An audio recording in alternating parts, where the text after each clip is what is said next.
Hey, sixth grade. This video is for Wednesday, April 15th. Hope you guys enjoyed getting to know a little bit about Tuck Everlasting's author, Natalie Babbitt, yesterday. In case you didn't have a chance to do the assignment, be sure to look in Google Classroom. There's a post there that has a list of all the links you need. You can watch a couple of short videos about her. That will also give you the information you need to complete the quiz, which is also posted in the Google Classroom. Today, as you begin, you're going to be reading the prologue and chapter 1. Because I wish I could do this together in class, I thought I would briefly read the prologue to you, and then I'll let you read chapter 1 on your own. I'll also post a link to the audiobook version, so if you prefer to do it that way, you can.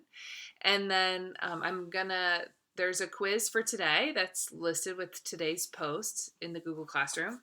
And in there, I ask you to find examples of foreshadowing. So as you're listening right now to the prologue, I want you to think about foreshadowing.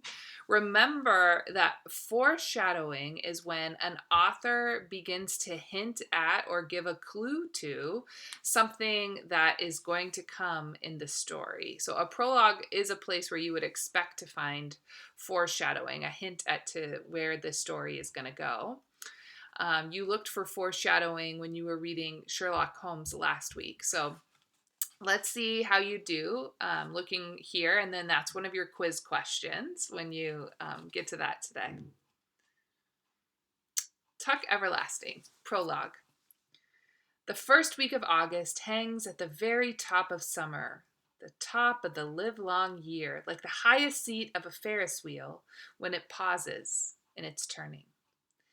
The weeks that come before are only a climb from balmy spring, and those that follow a drop to the chill of autumn.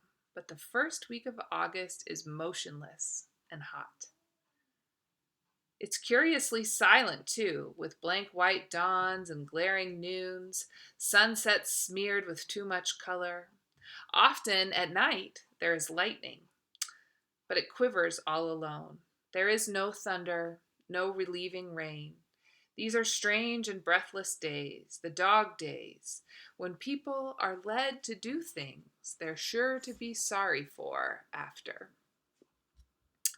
One day, at that time, not so very long ago, 3 things happened, and at first there appeared to be no connection between them.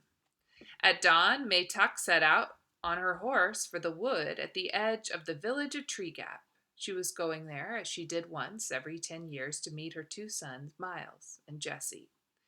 At noontime, Winnie Foster, whose family owned the Tree Gap wood, lost her patience at last and decided to think about running away. And at sunset, a stranger appeared at the Fosters' gate. He was looking for someone, but he didn't say who.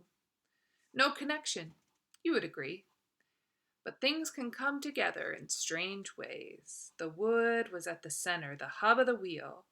All wheels must have a hub. A Ferris wheel has one. The sun is the hub of the wheeling calendar. Fixed points they are, and best left undisturbed, for without them nothing holds together. But sometimes people find this out too late. All right, so as you were listening and now looking that over, maybe go immediately over to the Google Classroom and start to take that quiz, get in your answers, thinking about where in what you just heard do you think there might be some foreshadowing. In addition to that, you're going to be looking for similes and metaphors in chapter 1. So a brief reminder that a simile is a comparison that uses like or as. So I'm as tired as a sloth in the middle of summer would be a simile because I used like or as. A metaphor is when you make a comparison and you make it directly. You don't use like or as. So you could say, I am a mountain of indecision. And in there you hear, I didn't say I was like a mountain, I just called myself a mountain. So you should see both of those in different ways in these first 2 sections. So do be looking for those, as well as sort of thinking about what kind of story is being set up here. If you have any questions, feel free to talk to me on email.